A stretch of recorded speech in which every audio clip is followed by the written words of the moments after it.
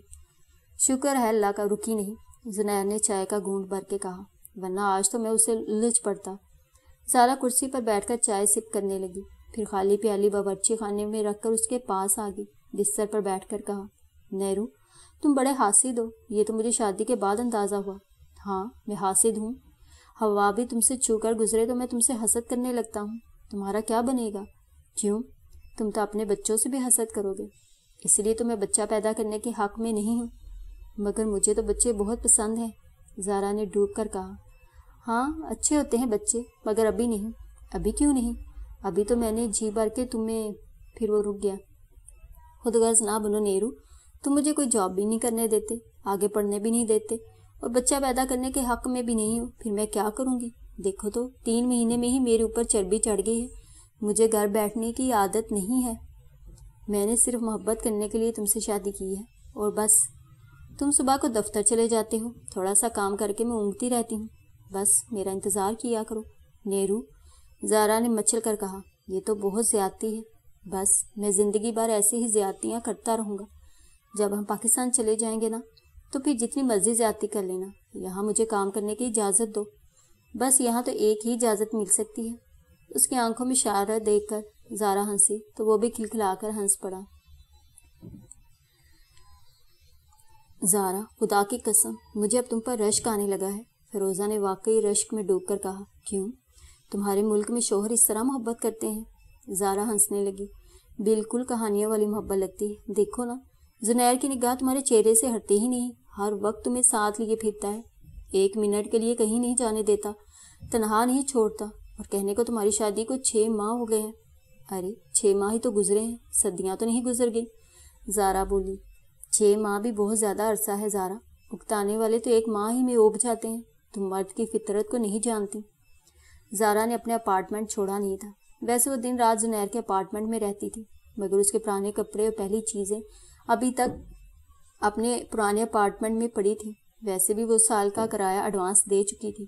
پھر اسے یہ بھی خیال آتا تھا اگر اس نے ایک دم اپارٹمنٹ سے اپنے آپ کو بے دخل کر دیا تو سارا بوجھ بیچاری فیروزہ پر آ کر رہے گا۔ وہ چاہتی تھی پاکستان جانے تک وہ فیروزہ ہی کی پارٹنر رہے، پھر فیروزہ ان کی خدمت بھی کرتی تھی، چائے بنا دیتی تھی، کپڑے دھو دیتی تھی، اگر وہ گھومنے گھامنے چل دیتے تو ان کا کمرہ بھی صاف کر دیتی تھی۔ زارا کو تو صرف صبح کے وقت ہی فرصت ہوتی تھی جب زنیر دفتر جاتا تھا، پھر وہ آتے ہی اسے کہیں جانے نہیں دیتا تھا۔ میں نے تم سے کہا تھا نا روزی کہ ہمارے ملک کے آدمی بڑے جذباتی ہوتے ہیں، دیکھنے میں وہ شرمیلے نظر آتے ہیں مگر ٹوٹ کر محبت کرتے ہیں۔ ہاں اب میری سمجھ میں آ گیا ہے، ہر عورت چاہتی ہے اس سے ٹوٹ کر محبت کی جائے، کاش میں نے بھی کوئی پاکستانی لڑکا پسند کیا ہوتا۔ اب بھی کچھ زیادہ دیر نہیں ہوئی، زارا نے شرارت سے کہا، کمینی فیروزہ داڑھی، تجھے معلوم ہے نا میں عنقریب عبدالکریم سے شادی کر کے اس کے ملک جا رہی ہوں۔ یہ تو میں پچھلے 2 سالوں سے سن رہی ہوں، تو 2 سال اور بھی یہی کہتی رہوں گی۔ یہ کہہ کر فیروزہ ہنسنے لگی۔ اچھا اگر تیرا ارادہ بدل جائے نا، یا اس اناب کی آنکھوں والے سے دل بھر جائے نا تو مجھے پاکستان میں خط لکھ دینا، وہاں تیرا بندوبست کر دوں گی۔ اچھا یہ تو بتا تو پاکستان کب جا رہی ہے؟ بس 6 مہینے رہ گئے، نیرو کی ٹریننگ پوری ہو جائے گی اور میں چلی جاؤں گی۔ تیرا امریکہ چھوڑنے کو کیسے جی چاہے گا؟ بھئی میں تو پاکستان میں رہنے کو مری جا رہی ہوں، یہ مشقت بھری زندگی مجھے پسند نہیں۔ مگر وہاں جا کر تو کیا کرے گی؟ عیش کروں گی، بچے پیدا کروں گی، کھا کھا کے موٹی ہو جاؤں گی۔ ہائی یہ آئیڈیلسٹک لڑکیاں بلاخر موٹی موٹی بری بری عورتوں میں ڈھل جاتی ہیں، قیمتی کپڑے پہن کر مسکراتی ہیں اور ہیرے کی انگوٹھیاں انگلیوں میں پہن کر دکھاتی ہیں۔ یہ بھی زندگی کا ایک چلن ہے روزہ، اور مجھے بے حد پسند ہے۔ وہاں ہمارے ملک میں گپ شپ لگانے کو وقت ہوتا ہے، کسی کے دکھ سکھ سننے کا وقت ہوتا ہے۔ وہاں لوگ زندگی بڑی نیچرل انداز میں گزارتے ہیں۔ زنیر نے زارا کو بتایا تھا کہ وہ لوگ اپریل کے آخر میں پاکستان جائیں گے۔ تب سے زارا تھوڑی تھوڑی کر کے کئی چیزیں اکٹھے کر رہی تھی اپنے سسرالی رشتہ داروں کے لیے۔ گو زنیر نے اسے تحائف خریدنے سے منع کر دیا تھا، مگر وہ تو رشتوں کی نزاکت کو سمجھتی تھی اور یہ بھی جانتی تھی جب کوئی امریکہ یا یورپ سے جاتا ہے تو سب عزیز و اقارب خواہ کسی تحفے کی آس رکھتے ہیں، نہ لے جاؤ تو 100 باتیں بناتے ہیں۔ ممی جی اور پاپا جی نے اسے ایک چیک دے دیا تھا تاکہ وہ پاکستان جاتے ہی اپنے لیے وہ تمام ضروری لوازمات خرید لے جو شادی شدہ زندگی کا خاصہ ہوتے ہیں، مگر وہ انہی میں سے پیسے نکال نکال کر تحفے جمع کر رہی تھی، اس زنیر سے چھپا کر اپنے اپارٹمنٹ میں رکھ لیا کرتی تھی۔ وہ بڑے شاندار طریقے سے پاکستان جانا چاہتی تھی، اپنے سسرال والوں کو بتانا چاہتی تھی کہ وہ کسی بڑے باپ کی بیٹی ہے، کسی گرے پڑے خاندان کی نہیں جو فاقے کرتا امریکہ پہنچ جاتا ہے اور پھر کچھ بن جاتا ہے۔ کبھی کبھی وہ زنیر سے پوچھتی، نیرو تم نے میرے بارے میں اپنی ممی کو تفصیل سے لکھ دیا ہے نا؟ وہ کہتا، ہاں ہاں لکھ دیا ہے۔ کیا کہتی ہیں وہ کہتی ہیں جیسی تمہاری مرضی، وہ مجھ سے مل کر خوش ہوں گی، ضرور ہوں گی۔ ہاں ایک بات میں نے نہیں لکھی۔ کیا؟ زارا کا دل دھڑک اٹھتا۔ میں نے صرف یہ لکھا ہے کہ میں نے ایک امریکی لڑکی سے شادی کر لی ہے، یہ نہیں لکھا کہ وہ لڑکی مسلمان ہے اور پاکستانی ہے۔ اس میں کیا مصلحت تھی؟ بھئی جب وہ تمہیں ملیں گی نا تو جو رنجش ان کے دل میں ہوگی وہ بھی یہ جان کر ایک دم دور ہو جائے گی کہ تم ہم مذہب اور ہم وطن ہو۔ واہ تم تو بڑے چلاک ہو، یہ گر کہاں سے آئے تمہیں؟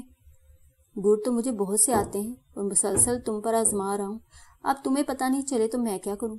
نیرو مگر یہ بھی تو سوچو، اگر وہ لوگ کسی گوری چٹی میم کے منتظر ہوئے تو کیا تم کسی گوری چٹی میم سے کم ہو؟ ذرا اپنی رنگت دیکھو۔ ہاں اگر بالوں کو سنہری کروا لو تو ویسے نہ کراؤ تو اچھا ہے، اتنے گورے رنگ پر سیاہ کالی آنکھیں اور رات کی طرح گنگور بال اچھے خاصے آدمی کا ایمان متزلزل کر دیتے ہیں۔ تم اچھے خاصے آدمی ہو۔ جی ہاں ٹھیک ٹھاک جا رہا تھا اپنی زندگی کے ساتھ، کوئی خواہش نہ تھی مگر… پھر وہ چپ ہو گیا۔ کیوں کوئی خواہش نہ تھی؟ یہ جوان آدمی کا دل خواہشوں کا میدان حشر ہوتا ہے اور ہر دم وہاں قیامت آتی رہتی ہے۔ نہیں وہاں قیامت تمہاری صورت میں آتی ہے۔ زارا ہنسنے لگی۔ خدا کی قسم شادی سے پہلے میں سوچ بھی نہ سکتی تھی کہ تم ایسی لچھے دار باتیں بھی کر سکتے ہو۔ شادی سے پہلے میں نے تمہیں کسی بات کا پتہ نہیں لگنے دیا، ورنہ تم کہاں پھنستی میرے جال میں۔ اچھا تو جال بچھایا تھا تم نے؟ بھئی خوبصورت لڑکی کو دیکھ کر جال بچھانے کو دل کرتا ہی ہے نا۔ ٹھہرو شکاری کے بچے، میں تمہیں مزہ چکھاتی ہوں۔ اس نے تکیے اٹھا اٹھا کر زنیر پر پھینکنے شروع کر دیے، مگر زنیر نے دوسرے تکیے پر ہی اس کو دبوچ لیا۔ جن دنوں زارا چپکے چپکے پاکستان جانے کی تیاریاں کر رہی تھی، انہی دنوں اچانک ممی کو ایک درد اٹھا اور ہسپتال جانا پڑا۔ وہاں جا کر معلوم ہوا اپینڈکس ہے اور فوراً آپریشن ہوگا۔ اس وقت زارا کے سوا کوئی نہ تھا جو دن کے وقت ممی کے ساتھ ہسپتال میں رہتا اور ممی کی خبر گیری کرتا۔ پاپا بھی ان دنوں لاس اینجلس کاروبار کے سلسلے میں گئے ہوئے تھے۔ جب زارا دونوں ہاتھ پھیلائے ممی کی زندگی کے لیے دعائیں مانگ رہی تھی تو زنیر منہ لٹکائے ہسپتال جا پہنچا۔ کیا بات ہے نیرو؟ کچھ نہیں، کچھ بتاؤ بھی پلیز، تم پہلے ہی پریشان ہو تو کیا ہے، مجھ سے تمہیں پریشان ہی دیکھا جاتا۔ ابھی پاکستان سے کال آئی ہے۔ کیا؟ میرے ڈیڈی کو؟ کیا ہوا تمہارے ڈیڈی کو؟ میرے ڈیڈی کو؟ زنیر کی آنکھوں میں آنسو بھر آئے۔ ڈیڈی کو ایک دن میں 2 ہارٹ اٹیک ہوئے ہیں، ہسپتال میں ان کی حالت نازک ہے، ممی نے فوراً بلایا ہے۔ تو جاؤ، چلے جاؤ نا۔ تمہارے بنا کیسے جاؤں؟ دیکھو زنیر میں کیسے جا سکتی ہوں، اس وقت ممی کی دیکھ بھال کرنے والا کوئی نہیں، اور میں تمہارے بغیر کیسے جا سکتا ہوں؟ میں تو تنہا جانے کا سوچ بھی نہیں سکتا۔ نیرو ذرا وقت کی نزاکت کا خیال کرو، ہم دونوں تو خوشی خوشی پاکستان جانے کے بارے میں سوچ رہے تھے، کسے معلوم تھا ممی کا آپریشن راہ میں آ پڑے گا۔ یا تمہارے ڈیڈی کو اٹیک ہو جائے گا۔ غیب کی باتوں کا کسی کو علم نہیں ہوتا مگر اپنے آپ کو حالات کے مطابق ڈال لیتے ہیں۔ زنیر نے اداس ہو کر گردن جھکا لی تو زارا بولی، نیرو تمہیں میری قسم اس طرح منہ نہ لٹکاؤ، دیکھو جلدی فیصلہ کرو ورنہ تمہاری ممی کہیں گی میں اتنی بے درد تھی کہ میں نے آنے نہ دیا۔ جاؤ جا کر اپنی بکنگ کرواؤ۔ مگر ہماری بکنگ تو اگلے مہینے کے لیے ہو چکی ہے۔ ان سے کہو ایمرجنسی ہے، وہ تمہاری تاریخ فوراً بدل دیں گے، میں بعد میں اسی تاریخ پر آ جاؤں گی۔ مگر میرا دل نہیں مانتا۔ نیرو پلیز جاؤ نا، جلدی جاؤ، فون کر کے اپنی سیٹ لو اور کل ہی روانہ ہو جاؤ۔ جو سامان لے جا سکتے ہو لے جاؤ، باقی میں آ کر لے جاؤں گی، فکر نہ کرو۔ مگر ممی کیا کہیں گی؟ میں ان سے ملے بغیر چلا گیا۔ بھئی ممی کو میں سنبھالوں گی، ساری سچویشن بتا دوں گی۔ اچھا زارا، ایک وعدہ کرو کہ جو ہی ممی ٹھیک ہوں گی تم فوراً چلی جاؤ گی۔ بھئی وعدہ کرتی ہوں، اسی تاریخ پر آنے کی کوشش کروں گی جو تم نے میرے ٹکٹ پر درج کرائی ہے۔ اچھا ہاں ہاں جاؤ اور مجھے فون پر اپنا پروگرام بتا دینا۔ زنیر اسے فون پر صرف اتنا بتا سکا کہ اسے کل شام کی سیٹ مل گئی ہے اور وہ ابھی ایئر امریکہ سے نیو یارک جا رہا ہے۔ اتنا کم وقت ہے کہ ملنے کے لیے نہیں آ سکتا۔ زارا نے اسے بڑی خوش دلی سے خدا حافظ کہا، بہت سی دعائیں اس کے ڈیڈی کے لیے بھیجیں اور دھڑکتے ہوئے اداس دل کے ساتھ فون بند کر دیا۔ 15 دن کے بعد جب زارا اپنے اپارٹمنٹ میں آئی تو اس کا دل بے حد بوجھل تھا۔ دروازہ کھولا تو اداسیوں کے ناگ پھن اٹھائے ڈسنے کو پڑے۔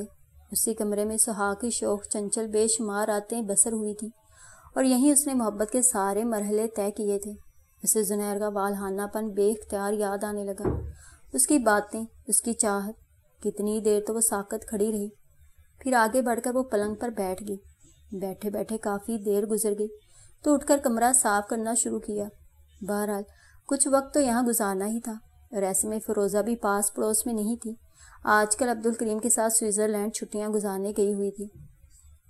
زارا نے الماری کھولی تو دنگ رہ گئی۔ وہاں زنیر کا کوئی کپڑا نہیں لٹک رہا تھا۔ یہ الماری زنیر کے کپڑوں سے بھری ہوئی تھی اور جلدی میں ان سب کو لے جانا خاصا مشکل تھا۔ پھر اس نے ادھر ادھر دیکھا تو اسے پتہ چلا زنیر تقریباً اپنا سب سامان لے گیا تھا، بس 2-4 میلے کپڑے اور جوتے رہ گئے تھے، حتیٰ کہ جو تحائف گاہے بگاہے زارا خرید کر اس سوٹ کیس میں چھپاتی رہی تھی وہ سوٹ کیس سمیٹ لے گیا تھا۔ اچھا، زارا نے سوچا، ممکن ہے اس نے سوچا کہ میں اکیلی اتنا لمبا سفر کروں گی، اس لیے وہ سب سامان پہلے لے گیا۔ اسے معلوم تو ہے کہ جاتے وقت مجھے اور بھی شاپنگ کرنا تھی۔ بیچارہ میری تنہائی کے خیال سے زیادہ سامان لے گیا ہوگا، مگر یہ سارا سامان ایک دن میں تو پیک ہو نہیں سکتا۔ جاتے ہوئے زارا نے زنیر سے کہا تھا، جان جاتے ہی مجھے فون ضرور کرنا اور ڈیڈی کے بارے میں سب بتلانا، اور اس نے وعدہ بھی کر لیا تھا۔ مگر فون ابھی تک نہیں آیا تھا، ہو سکتا ہے اس کے ڈیڈی فوت ہو گئے ہوں اور غریب کو فرصت نہ ملی ہو، لیکن اگر وہ خط لکھتا تو 15 دنوں میں ضرور مل سکتا تھا۔ ممکن ہے آج کل میں اس کا فون آ جائے تو وہ ساری باتیں تفصیل کے ساتھ اس کو بتا دے گی۔ اسے کیا معلوم کون سا تحفہ کس کو دینا ہے، اگر سنبھال کر رکھ لے تو زیادہ اچھا ہے۔ زارا کے سر میں درد ہونے لگا تو اس نے اٹھ کر چولہا جلایا اور ایک پیالی کافی کی بنائی، ساتھ میں 2-3 بسکٹ پکڑے اور آ کر بستر میں بیٹھ گئی۔ کمبل ٹانگوں پر ڈال کر پچھلی باتیں یاد کرنے لگی، زنیر کا آنا، اس کے ساتھ یادگار صحبتیں اور پھر شادی کے مناظر۔ 1 سال میں کتنی تبدیلیاں آ گئی تھیں زندگی میں۔ اس کا دل ڈوبنے سے لگا۔ کافی پی کر اس نے پیالی تپائی پر رکھ دی اور تکیا سرکا کر سونے لگی۔ اس کی ہمیشہ سے یہ عادت تھی، جب اس کا دل اداس ہوتا تو وہ سو جایا کرتی تھی۔ جوں ہی اس نے تکیا اٹھا کر اسے دوبارہ رکھنا چاہا، اس کے نیچے ایک بڑا لفافہ نظر آیا۔ بے تابی سے اٹھا کر دیکھا تو اس پر لکھا تھا زارا۔ اوہ! زارا نے وہ لفافہ سینے سے لگا لیا۔ شاید جاتے جاتے زنیر ایک محبت بھرا خط لکھ کر اس کے تکیے کے نیچے رکھ گیا تھا تاکہ وہ اداسیوں کے ٹھنڈے اندھیروں میں اترنے سے بچ جائے۔ لفافہ کافی وزنی تھا۔ وہ پھر اٹھ کر بیٹھ گئی، ذرا خط پڑھ کر مزہ لینا چاہتی تھی۔ لفافہ چاک کیا تو ایک چھوٹا سا پرزہ پہلے باہر آ گیا۔ زارا، لفظ معافی بہت چھوٹا اور لا یعنی سا ہے، اس لیے میں تم سے معافی مانگتے ہوئے شرما رہا ہوں، مگر بالآخر اسی لفظ معافی کا ہی مجھے سہارا لینا پڑے گا۔ شروع سے بتاتا ہوں، جب میں امریکہ آ رہا تھا تو دوستوں نے مجھے غلط قسم کی ہدایات دی تھی۔ میں بھی یہی سمجھنے لگ گیا کہ امریکہ میں لوگ صرف عیاشی کرنے کے لیے جاتے ہیں۔ سو اتفاق مجھے تم مل گئی۔ خدا کی قسم، تمہیں پھنسانے کا میرا پہلے ارادہ نہ تھا،